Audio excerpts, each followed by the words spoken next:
बच्चों हम पढ़ रहे हैं कक्षा 8 का विज्ञान विषय का अध्याय 11 बल एवं दाब। और बच्चों इस पार्ट को हमने पिछले वीडियो में कंप्लीट कर लिया था।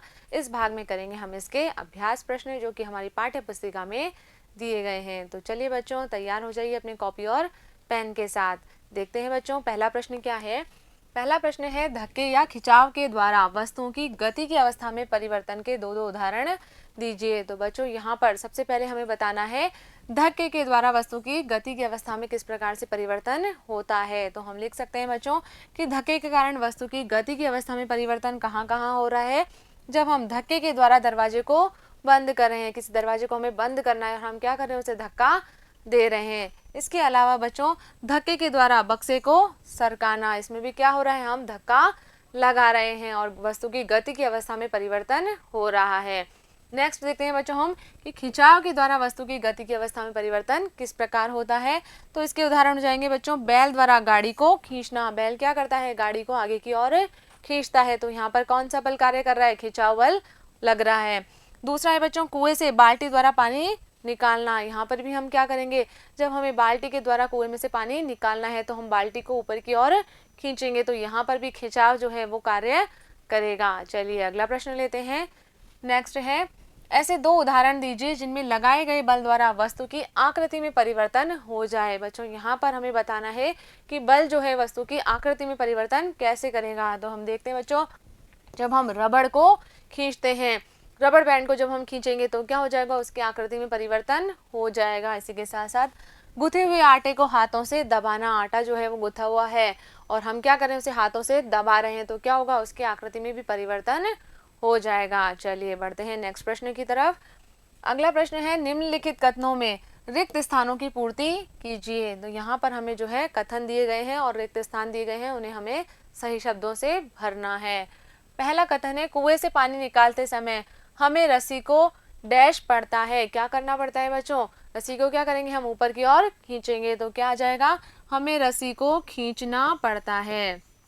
क्या आ जाएगा, यहाँ पर खींचना पड़ता है। चलिए दूसरा है एक आवेशित वस्तु अनावेशित वस्तु को करती है। क्या करती है बच्चों, जब हमने पढ़ा था तो हमने देखा था कि जब हमने एक स्ट्रो को आवेशित किया था तो दूसरी स्ट्रो की ओर क्या हो रही थी, वो आकर्षित हो रही थी। तो हम यहाँ पर क्या कहेंगे कि एक आवेशित वस्तु जो है वो अनावेशित वस्तु को आकर्षित करती है। इसी के साथ साथ बच्चों हमने ये भी समझा था कि जो समान आवेश होते हैं वो एक दूसरे को प्रतिकर्षित करते हैं, जबकि असमान आवेश क्या करेंगे, एक दूसरे को आकर्षित करते हैं। चलिए अगला है सामान से लदी ट्रॉली को चलाने के लिए हमें उसे डैश पड़ता है। क्या करना पड़ता है बच्चों, से ढकेलना पड़ता है। तो क्या आ जाएगा, यहाँ पर हमें उसे धकेलना पड़ता है। चलिए नेक्स्ट देखते हैं किसी चुंबक का उत्तरी ध्रुव दूसरे चुंबक के उत्तरी ध्रुव को डैश करता है। बच्चों यहाँ पर भी हमने पढ़ा था कि समान ध्रुव क्या करेंगे, एक दूसरे को प्रतिकर्षित करेंगे और असमान ध्रुव क्या करेंगे, एक दूसरे को आकर्षित करेंगे। तो यहाँ पर क्या हो जाएगा, उत्तरी ध्रुव पूछा है दोनों में ही, तो समान ध्रुव हो गए तो क्या करेंगे, एक दूसरे को प्रतिकर्षित करता है, आकर्षित नहीं करेगा, यहाँ पर क्या करेगा, प्रतिकर्षित करता है। चलिए आगे बढ़ते हैं। नेक्स्ट क्वेश्चन है एक धनुर्धर लक्ष्य पर निशाना साधते हुए अपने धनुष को खींचती है, तब वह तीर को छोड़ती है जो लक्ष्य की ओर बढ़ने लगता है। इस सूचना के आधार पर निम्नलिखित प्रकथनों में दिए गए शब्दों का उपयोग करके रिक्त स्थानों की पूर्ति कीजिए। यहाँ पर जो है हमें कुछ शब्द दिए गए हैं और उससे हमें रिक्त स्थान भरने हैं। तो पहला कथन दिया है बच्चों धनुष को खींचने के लिए धनुर्धर एक बल लगाती है जिसके कारण इसकी डैश में परिवर्तन होता है। किसमें परिवर्तन होगा, जब हम बल लगा रहे हैं तो इसकी आकृति में परिवर्तन होता है। तो क्या आ जाएगा बच्चों, यहाँ पर आकृति में परिवर्तन होता है। चलिए नेक्स्ट है धनुष को खींचने के लिए धनुर्धर द्वारा लगाया गया बल कौन सा बल होगा बच्चों, जैसे ही धनुष को खींचेंगे तो मांसपेशियां कार्य करेगी। तो कौन सा बल हो जाएगा, यहाँ पर पेशीय बल। क्या आ जाएगा, पेशीय बल का उदाहरण है। चलिए आगे बढ़ते हैं। नेक्स्ट है तीर की गति की अवस्था में परिवर्तन के लिए उत्तरदायी बल का प्रकार डैश बल का उदाहरण है। क्या आ जाएगा बच्चों, यहाँ पर संपर्क बल का उदाहरण है। यहाँ आ जाएगा संपर्क बल का उदाहरण है। नेक्स्ट है जब तीर लक्ष्य की ओर गति करता है तो इस पर लगने वाला बल डैश तथा वायु के डैश के कारण होते हैं। तो बच्चों हमें पता है कि वायु तो कौन सा बल लगाएगी, घर्षण बल लगाएगी। और जब तीर जो है वो आगे की ओर गति कर रहा है तो क्या होगा, ये नीचे गिरेगा।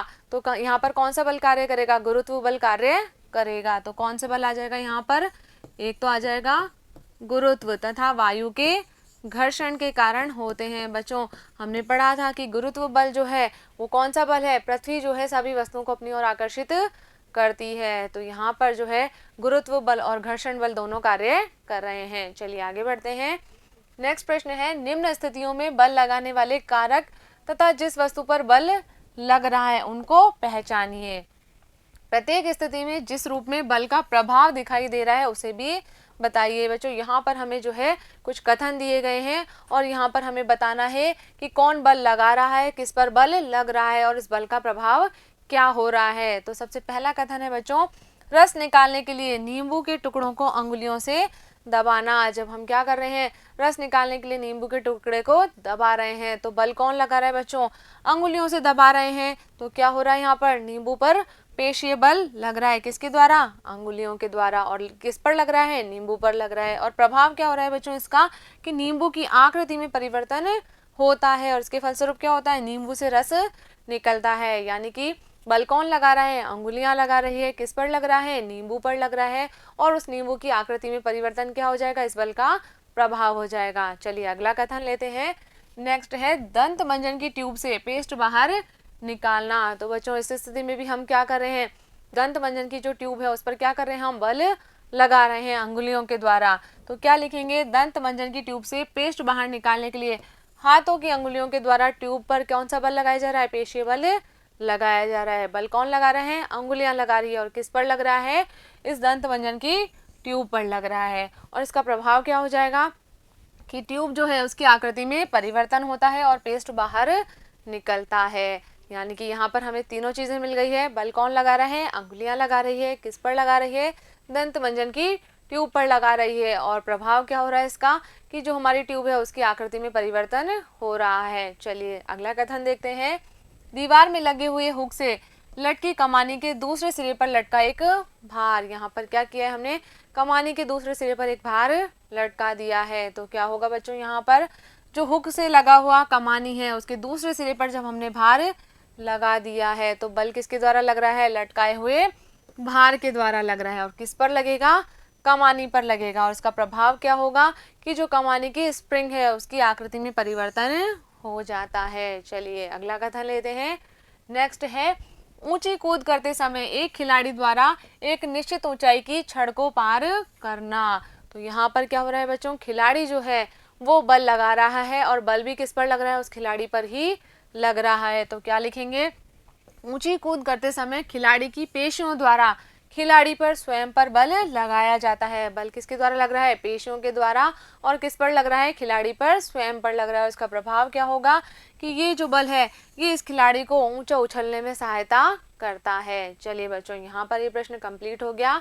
बढ़ते हैं हम अगले प्रश्न की ओर। नेक्स्ट क्वेश्चन है हमारा, एक औजार बनाते समय कोई लोहार लोहे के गर्म टुकड़े को हथौड़े से पीटता है।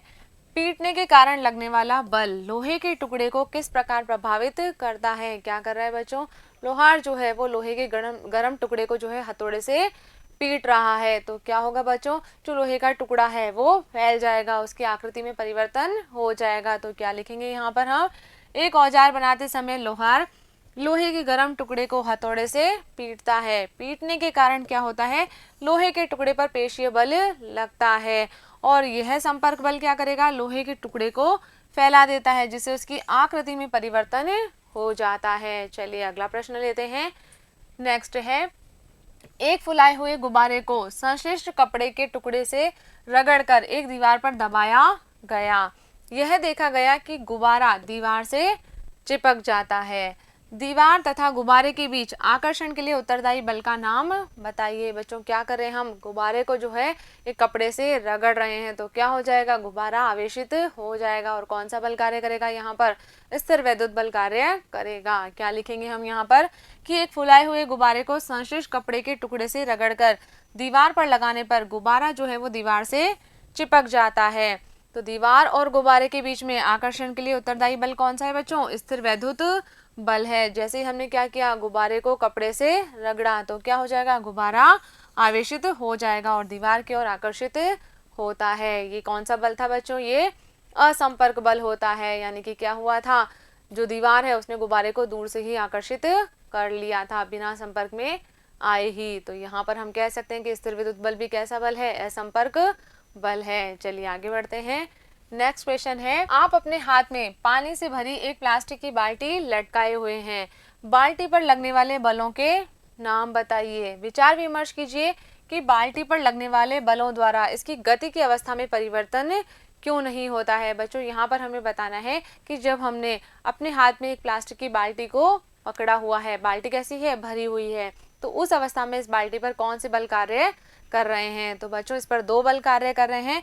एक है हाथ द्वारा ऊपर की ओर लगाया गया पेशीय बल, ये जब हमने क्या करा है, उसे पकड़ा हुआ है तो हमारे हाथों के द्वारा जो है उस बाल्टी पर पेशीय बल कार्य कर रहा है। और दूसरा है बच्चों नीचे की ओर लगने वाला गुरुत्व बल। हमने देखा था कि गुरुत्व बल हमेशा किस ओर लगता है, नीचे पृथ्वी की ओर लगता है। तो यहाँ पर जो है दो बल कार्य कर रहे हैं। अब पूछा है बच्चों हमें कि इस बलों के द्वारा जो है इसकी गति की अवस्था में परिवर्तन क्यों नहीं हो रहा है। बच्चों परिवर्तन इसलिए नहीं हो रहा है क्योंकि जो बल ऊपर की ओर लग रहा है और जो बल नीचे की ओर लग रहा है वो कैसे हैं, परिमाण में समान है। यानी कि इस स्थिति में क्या हो रहा है, ना तो बाल्टी ऊपर आ रही है और ना ही नीचे जा रही है। चलिए आगे बढ़ते हैं। नेक्स्ट क्वेश्चन है बच्चों, किसी उपग्रह को इसकी कक्षा में प्रमोचित करने के लिए किसी रॉकेट को ऊपर की ओर प्रक्षेपित किया गया। प्रमोचन मंच को छोड़ने के तुरंत बाद रॉकेट पर लगने वाले दो बलों के नाम बताइए। तो बच्चों यहाँ पर जो है कौन कौन से बल कार्य करेंगे?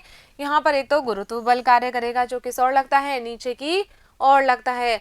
और जब उसने प्रमोचन मंच को छोड़ दिया है यानी कि ऊपर की ओर जा रहा है तो उस पर घर्षण बल भी कार्य कर रहा है। और ये जो घर्षण बल है ये कहाँ पर लगेगा बच्चों? रॉकेट की गति की विपरीत दिशा में कार्य करेगा, क्योंकि जो घर्षण बल होता है वो सदैव गति की दिशा के विपरीत ही कार्य करता है। तो इस रॉकेट पर जो है दो बल कार्य करेंगे। चलिए आगे बढ़ते हैं। अगला प्रश्न है, जब किसी ड्रॉपर के नोजल को पानी में रखकर इसके बल्ब को दबाते हैं तो क्या होता है बच्चों? ड्रॉपर की वायु बुलबुलों के रूप में बाहर निकलती हुई दिखलाई देती है। अब क्या करें हम? बल्ब पर से दाब हटा लेने पर ड्रॉपर में पानी भर जाता है। तो ड्रॉपर में पानी चढ़ने का क्या कारण है बच्चों? यहाँ पर हमें विकल्प दिए गए हैं, पानी का दाब, पृथ्वी का गुरुत्व, रबड़ के बल्ब की आकृति और एक है वायुमंडलीय दाब। तो बच्चों यहाँ पर क्या हो जाएगा इसका उत्तर? इसका सही उत्तर हो जाएगा वायुमंडलीय दाब। वायुमंडलीय दाब के कारण ही क्या हो रहा है, ड्रॉपर में पानी ऊपर की ओर चढ़ रहा है। तो बच्चों यहाँ पर हमारे ये अभ्यास प्रश्न कंप्लीट होते हैं। मुझे उम्मीद है कि इन अभ्यास प्रश्नों को आपने अच्छे से समझा होगा और अपनी कॉपी में नोट भी कर लिया होगा। बच्चों मिलेंगे हम अगले वीडियो में अगले पार्ट के साथ। तब तक आप पढ़ते रहिए, आगे बढ़ते रहिए। धन्यवाद।